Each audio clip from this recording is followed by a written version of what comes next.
Oke, kita jumpa lagi dalam video pembelajaran statistik untuk psikologi. Kali ini saya akan menjelaskan tentang pengantar pengujian hipotesis tapi dengan pendekatan computerized. Jadi analisisnya menggunakan komputer, tidak lagi dihitung secara manual.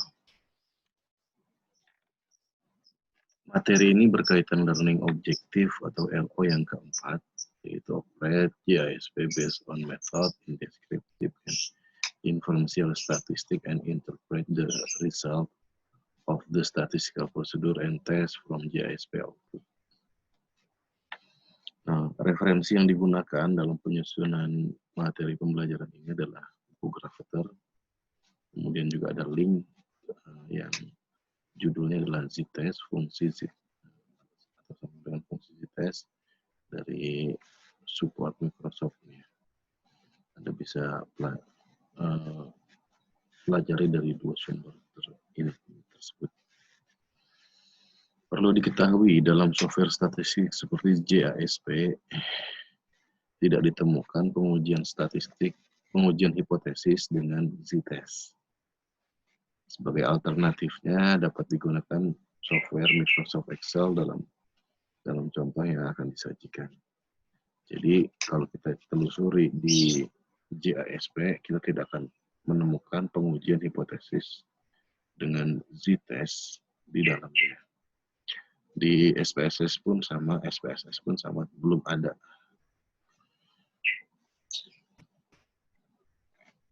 Nah, sebagai alternatifnya kita gunakan Microsoft Excel. Sebagai misal atau sebagai contoh, pada fakultas psikologi pada suatu perguruan tinggi ingin melakukan penerapan metode pembelajaran statistik yang menyenangkan dalam rangka meningkatkan kemampuan siswa dalam mata kuliah yang penting ini. Lalu dosen statistik pada fakultas tersebut diminta menerapkan metode pembelajaran yang direncanakan pada 40 mahasiswa yang baru mengambil mata kuliah ini. Setelah berakhir ujian, berikut nilai yang diperoleh 40 mahasiswa tersebut. Secara umum, rata-rata statistik mahasiswa Fakultas Psikologi di kampus tersebut adalah 80 dengan standar deviasi 9,06. Buat dan ujilah hipotesis mengenai riset tersebut. Nah, dari data ini kita tahu N-nya 40, kemudian mu atau rata-rata populasi 80, standar deviasi adalah 9,06. Berikut datanya. Untuk ikut mempraktekkan, Anda bisa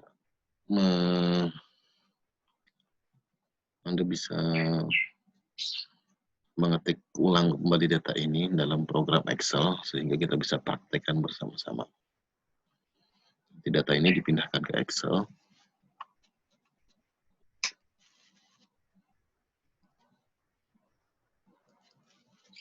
Ini sudah saya pindahkan. Kalau sudah dipindahkan dalam bentuk Excel ini dia saya bikin 2 kolom, tadinya ada 4 kolom, jadi 2 kolom. Masing-masing kolom ada 20 data, jadi semuanya adalah 40. Nah, kita ingat kembali bahwa rata-rata populasi adalah 80, kemudian standar deviasi populasinya adalah 9,06.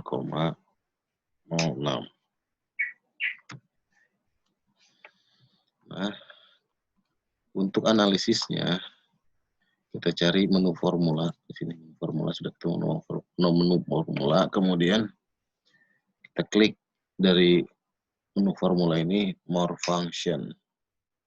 Kita pilih statistik dan kita pilih yang paling bawah Z-test.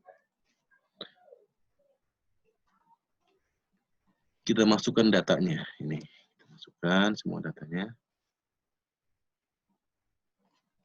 Nanti dari A1 sampai B20. Kemudian kita masukkan informasi mengenai rata-ratanya 80 rata-ratanya. Kemudian standar deviasinya sigma dalam bahasa Excelnya adalah ini. Nah, kalau sudah, maka hasilnya sudah dapat diketahui 0,0967. 0,009679. Oke. Mudah sekali bukan?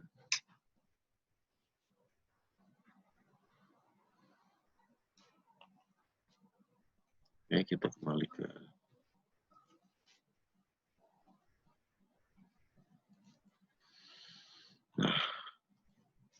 lalu bagaimana penarikan kesimpulannya? Nah, kita bandingkan antara p-value yang kita terima dengan alfa yang sudah kita tentukan. Biasanya dalam ilmu-ilmu sosial, alfanya itu, alfa levelnya adalah 0,05. Sehingga langsung saja kita bisa bandingkan dengan value yang kita peroleh dari penghitungan tadi, yaitu 0,00967. Kemudian kita bandingkan dengan 0,05, ternyata lebih kecil. 0,0967 lebih kecil dibandingkan 0,05. Sehingga dapat dinyatakan bahwa tidak ada pengaruh. Sehingga H0 yang menyatakan tidak ada pengaruh antara metode pembelajaran yang menyenangkan dengan nilai statistik itu ditolak. Artinya terdapat pengaruh dari metode pembelajaran yang menyenangkan dalam meningkatkan nilai matematik.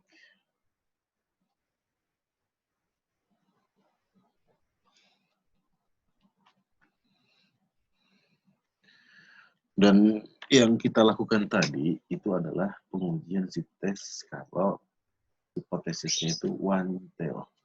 Nah, kalau two tail itu seperti ini caranya. Kita perhatikan, jika menginginkan nilai P pada uji two tail, maka bisa dihitung dengan rumus 2 dikali 1 minus z-test. Sehingga untuk kasus yang tadi, kalau hipotesanya one tail adalah 2 dikali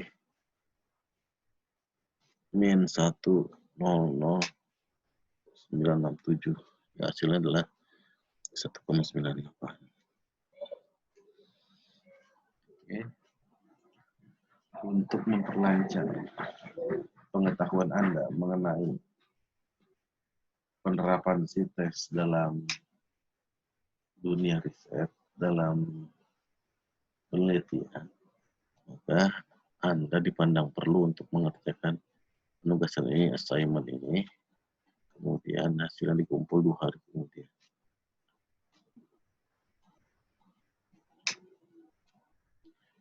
Sampai sini saja saya ucapkan terima kasih atas